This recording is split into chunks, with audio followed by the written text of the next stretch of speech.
श्रीमद् भगवद गीता के 6ठे अध्याय का महात्म्य। श्री भगवान कहते हैं, सुमुखी, अब मैं 6ठे अध्याय का महात्म्य बताता हूँ। इससे जिसे सुनने वाले मनुष्य के लिए मुक्ति करत लगत हो जाती है। गोदावरी नदी के तट पर प्रतिष्ठानपुर नामक एक विशाल नगर है, जहाँ मैं पिपलेश के नाम से विख्यात होकर रहता हूँ। उस नगर में जान श्रुति नामक एक राजा रहते थे, जो भूमंडल की प्रजा को अत्यंत प्रिय थे। उनका प्रताप मार्तंड मंडल के प्रचंड तेज के समान जान पड़ता था। प्रतिदिन होने वाले उनके यज्ञ के धुएं से नंदन वन के कल्प वृक्ष इस प्रकार काले पड़ गए थे, मानो राजा की असाधारण दानशीलता के देखकर वे लज्जित हो गए हो। उनके यज्ञ में प्राप्त पुरोडाश के रसास्वादन में सदा आसक्त होने के कारण देवता लोग कभी प्रतिष्ठानपुर को छोड़कर बाहर नहीं जाते थे।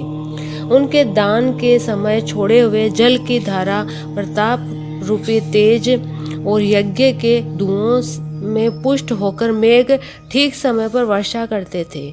उस राजा के शासन काल में इतियों खेती में होने वाले 6 प्रकार के उपद्रवों के लिए कहीं थोड़ा भी स्थान नहीं मिलता था और अच्छी नीतियों का सर्वत्र प्रसार होता था।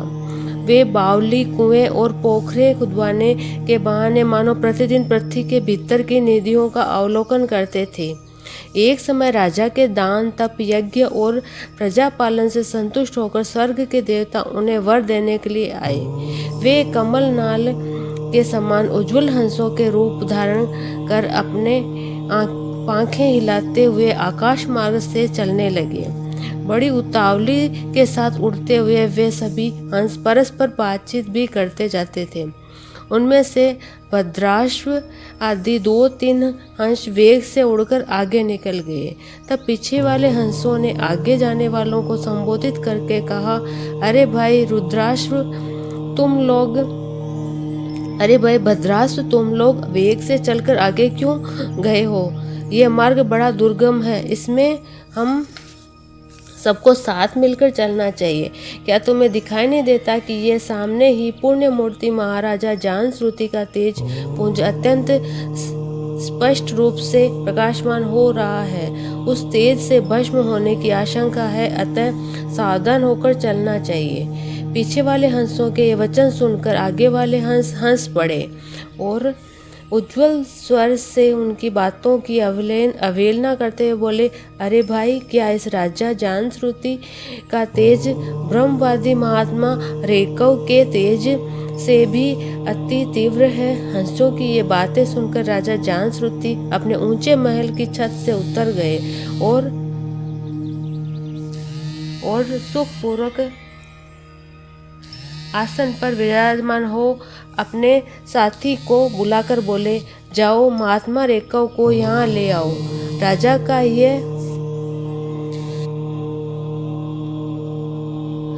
का ये अमृत के समान वचन सुनकर मह नामक सारथी प्रसन्नता प्रकट करता हुआ नगर से बाहर निकला। सबसे पहले उसने मुक्तदायिनी काशीपुरी की यात्रा की, जहाँ जगत के स्वामी भगवान जगन्नाथ मनुष्यों को उपदेश दिया करते हैं। उसके बाद वह गया क्षेत्र में पहुंचा, जहाँ प्रफुल्ल नेत्रों वाले भगवान गदाधर संपूर्ण लोगों का उद्धार करने के लिए निवास करते हैं। तदंतर नाना तीर्थों से भ्रमण करता हुआ सारथी पाप नाशिनी मथुरा में गया। यह भगवान श्री कृष्ण का आदि स्थान है, जो परम महान और मोक्ष प्रदान करने वाला है। वेद और शास्त्रों में वह तीर्थ त्रिभुवनपति भगवान गोविंद के अवतार स्थान के नाम से प्रसिद्ध है। नाना देवता और ब्रह्मश्री उसका सेवन करते हैं। मथुरा नगर कालिंदी यमुना के किनारे शोभा पाता है। उसकी आकृति अर्धचंद्र के समान प्रतीत होती है। वह सब तीर्थों के निवास से परिपूर्ण है। परम आनंद करने के कारण सुंदर प्रतीत होता है। गोवर्धन पर्वत के होने से मथुरा मंडल की शोभा और भी बढ़ जाती है। वह पवित्र वृक्षों और लताओं से आवृत है। उसमें 12 वन है। परम पुण्यमय तथा सबको विश्राम देने वाले श्रुतियों के सारभूत भगवान श्री कृष्ण की आधार भूमि है। तत्पश्चात मथुरा से पश्चिम और उत्तर दिशा की ओर बहुत दूर तक जाने पर सारथी को कश्मीर नामक नगर दिखाई दिया, जहाँ शंख के समान उज्ज्वल गगनचुंबी महलों की पंक्तियाँ भगवान शंकर के अट्टहास की भांति शोभा पाती है, जहाँ ब्राह्मणों के शास्त्रीय आलाप सुनकर मूक मनुष्य भी सुंदर वाणी और पदों का उच्चारण करते हुए देवताओं के समान हो जाते हैं, जहाँ निरंतर होने वाले यज्ञ धूम से व्याप्त होने के कारण आकाश मंडल मेघों से धुलते रहने पर भी अपनी कालिमा नहीं छोड़ता, जहाँ उपाध्याय के पास आकर छात्र जन्मकालीन अभ्यास से ही संपूर्ण कलाएं स्वतः पढ़ लेते हैं, तथा जहां मणिकेश्वर नाम के प्रसिद्ध भगवान चंद्रशेखर देहधारियों को वरदान देने के लिए नित्य निवास करते हैं। कश्मीर के राजा मणिकेश ने दिग्विजय में समस्त राजाओं को जीतकर भगवान शिव का पूजन किया था, तभी से उनका नाम मणिकेश्वर हो गया था।